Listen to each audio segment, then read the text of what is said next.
অর্থাৎ 67% দাম বৃদ্ধির প্রস্তাব করেছে। অন্য ধরনের গ্যাসের ক্ষেত্রে প্রায় 52% গ্যাসের দাম বৃদ্ধির প্রস্তাব করা হয়েছে।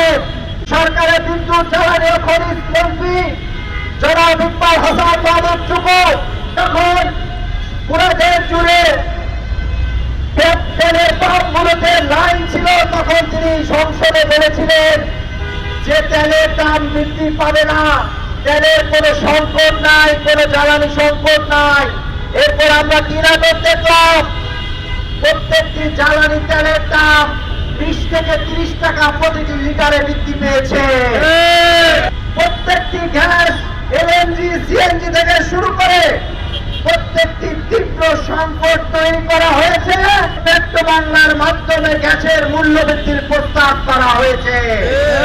আমরা স্পষ্ট করে বলতে চাই, ওই পেট্রো বাংলা যারা কর্মকর্তা আছেন, আপনাদের নিয়োগ, পদোন্নতি, বাণিজ্য কিভাবে হয়ে থাকে সেটি কিন্তু জাতির কাছে স্পষ্ট। পেট্রো বাংলার প্রত্যেকটি পরিচালক নিয়োগের জন্য 20 থেকে 50 কোটি টাকা ঘুষ বাণিজ্য হয়ে থাকে। এই বাণিজ্য ইকবাল হাসান মাহমুদ টুকু থেকে শুরু করে তারেক রহমানের কোষাগার পর্যন্ত গিয়ে ঘুষের টাকা জমা।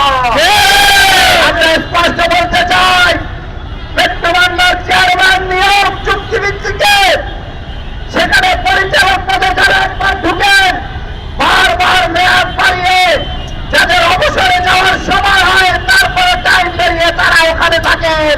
কেন থাকেন ওখানে? এত কিসের মধু?